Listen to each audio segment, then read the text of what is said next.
তোর 14 গোষ্ঠীর নাম আমি জানি। তোর বাপের নাম নাজির চেয়ারম্যান, তোর মা মরে গেছে, তোর বাপ খুব ভালো মানুষ, কিন্তু মাঝে মধ্যে মানুষের উপরে রাগ হয়ে যায়।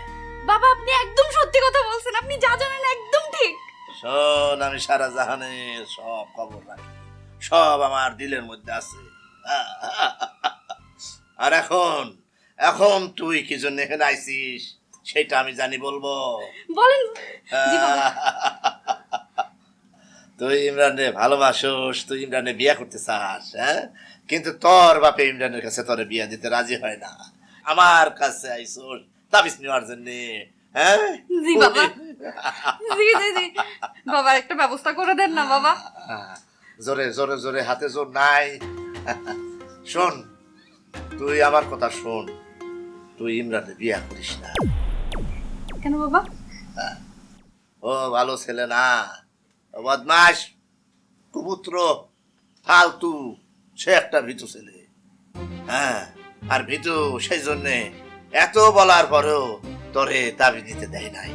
বিয়ার পর সে তোরে ধোকা দিবে, আর এক মেয়ের সাথে সে প্রেম করবে, তারে বিয়ে করবে, তোর জীবনটা সারখার হয়ে যাবে। লাভ নাই, লাভ নাই, লাভ। বাবা তাহলে আমি এখন কি করব বাবা? আমি তো ওরে অনেক ভালোবাসি। ভালোবাসা লাভ নাই, সে তোর ভালোবাসার মর্যাদা দিব না।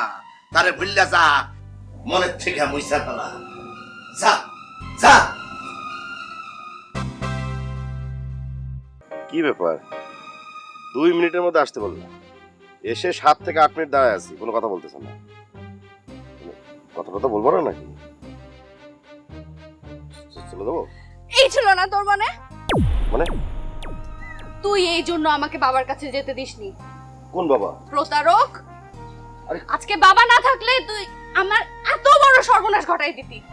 আরে কি হয়েছে, বলো আমাকে, কি সমস্যাটা কি? আজকে আমি বাবার জন্য তোর প্রতারণা ধরতে পেরেছি। কোন বাবা? ওই ভণ্ড বাবা? একদম ভণ্ড বলবি না। তুই আমাকে এই জন্য বাবার কাছে যেতে দিসনি না? বুঝতে পারছি, মানে তুমি তাবিজ জানার জন্য বাবার কাছে গেছিলা, আর সে উল্টোপাল্টা কথা শেখাই দিছে, মানে পুরো একবারে ব্রেন ওয়াশ করে দিছে, তাই না? খবরদার তুই বাবার সম্পর্কে উল্টাপাল্টা কথা বলবি না, আর তোর এই মুখ আমাকে আর কখনো দেখাবি না।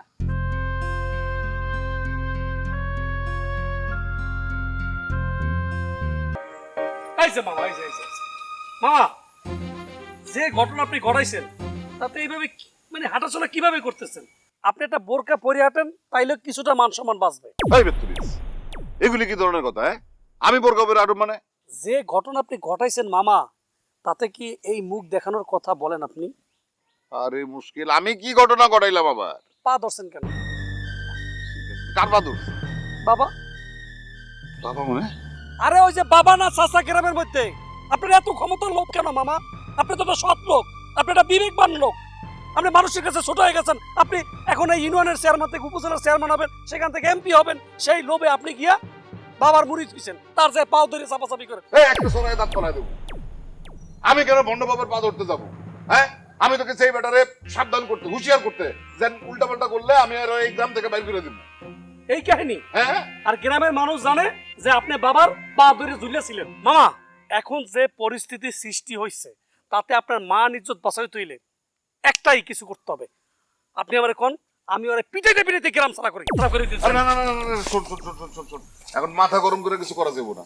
চিন্তা ভাবনা করে এমন একটা ব্যবস্থা করতে হবে যেন এই ব্যাটারে তাড়ানোর পরে ওই জিন্দেগিতে এই গ্রামের পার রাখার সাহস না করে। ভাই, গরুওয়ালা গৌতম ম্যানেজ করতে পারি না, যখন তখন এই এলাকায় ঝামেলা লেগে যেতে পারে। মানে কি কি কয়? ওরা পুরো গরুর দাম চায়। না, মনে হয় যখন তখন আইতে পারে, অ্যাটাক করার জন্য। তোর কি, তুই তো হারুনের মতো। আমি হারুন আবুল নিয়ে আমি তো পাগল হয়ে দিতেছি।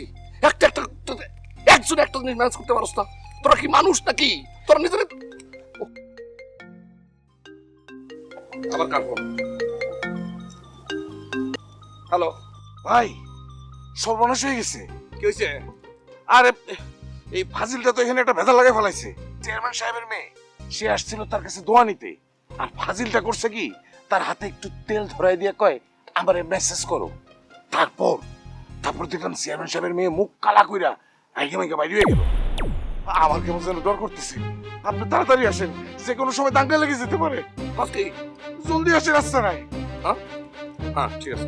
আচ্ছা ভাই কিসে? কিসে? কিছু হয় না, কাজ কর। হ্যাঁ, এই সব তো বাড়ার গরু হ্যাঁ আমার তো কোনো অসুবিধা নাই হ্যাঁ। সাইডে দে তাদের সাইডে দে তাদের দৌড় দে তাদের গ্রামে তো গরু ছাড়ে দে